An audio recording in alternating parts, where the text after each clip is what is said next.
जय माता दी। आज हम बात करते हैं हस्त नक्षत्र की। हस्त नक्षत्र में सूर्य उपस्थित हो और उस पर चंद्र की दृष्टि आ रही हो तो ऐसा व्यक्ति धन अर्जित करने के लिए अपने जन्म स्थान को छोड़कर दूसरे स्थान पर जाता है। वह वहाँ पर भी रहेगा, उसको संबंधी उसकी शांति की निद्रा नहीं लेने देता। यदि मंगल की दृष्टि आ जाए तो ऐसा व्यक्ति निष्कर्मण्य एवं निष्क्रिय रहता है।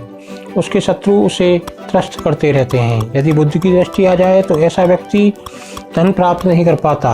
और गुरु की दृष्टि आ जाए तो ऐसा व्यक्ति तंत्र मंत्र में विशेष रुचि रखता है।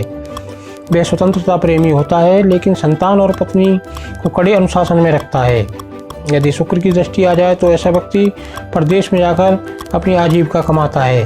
यदि शनि की दृष्टि हो तो ऐसा व्यक्ति अनैतिक कार्यों से धन लाभ प्राप्त करता है। अब बात करते हैं सूर्य की। हस्त नक्षत्र के प्रथम चरण में उपस्थिति हो और वह कन्या हो तो ऐसे कन्या का विवाह 35वें वर्ष में होता है।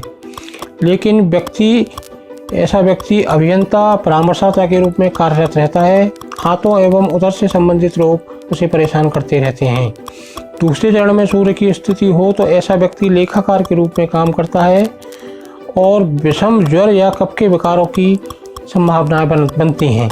यदि सूर्य के साथ शुक्र भी आ जाए तो ऐसी स्थिति में पत्नी की स्नायु रोग से मृत्यु होती है।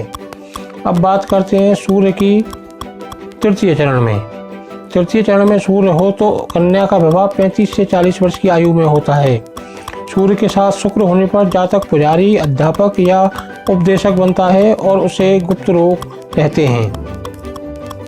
अब बात करते हैं सूर्य की चतुर्थ चरण में। चतुर्थ चरण में सूर्य होने पर ऐसा व्यक्ति दुभाषिया, अनुवादक या ग्रंथकार बनता है। यदि ग्रहों की दृष्टि ना हो तो जातक लेखाकार या संदेशवाहक के रूप में भी कार्य करता है। उसे मुख, कंठ व उदर के रोग हो सकते हैं। अब बात करते हैं चंद्र की। चंद्र हस्त नक्षत्र में हो और उस पर सूर्य की दृष्टि आ रही हो तो ऐसा व्यक्ति विद्वान लेकिन कंगाल रहता है। यदि मंगल की दृष्टि आ जाए तो ऐसा व्यक्ति चतुर, धन अर्जित करने में कुशल होता है।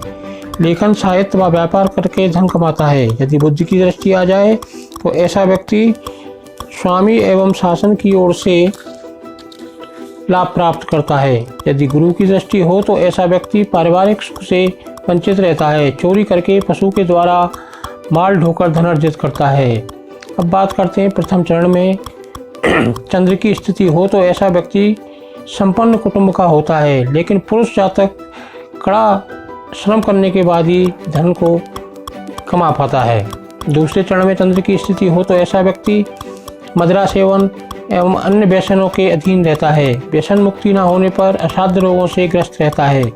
यदि स्त्री जातक की जन्म कुंडली में हस्त नक्षत्र का चंद्र हो और उस पर शनि, राहु या मंगल की दृष्टि आ रही हो तो ऐसा व्यक्ति अप्रासंगिक जीवन व्यतीत करता है और कई प्रकार के कष्ट भोगने पड़ते हैं। तीसरे चरण में चंद्र हो तो ऐसा व्यक्ति जल से संबंधित व्यापार करता है और उसमें अच्छे धन की प्राप्ति भी करता है।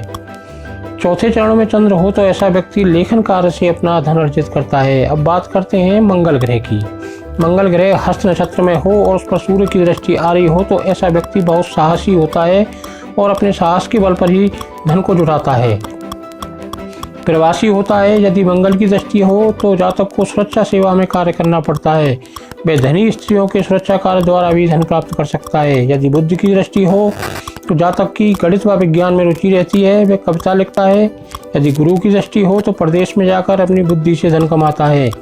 40 वर्ष के बाद उसे सुख समृद्धि प्राप्त होती है। यदि शुक्र की दृष्टि आ जाए तो ऐसी व्यक्ति महिला वर्ग की सेवा करके धन अर्जित करता है। यदि शनि की दृष्टि हो तो जातक निष्क्रमण्य रहता है। यदि मंगल प्रथम चरण में हो तो ऐसा व्यक्ति छोटी मोटी सेवा करके अपने जीवन का निर्वाह करता है और 35 वर्ष के बाद की ही उसके जीवन की उन्नति प्रारंभ होती है। दूसरे चरण में मंगल हो तो ऐसा व्यक्ति जल संबंधी कार्य कर धन अर्जित करता है।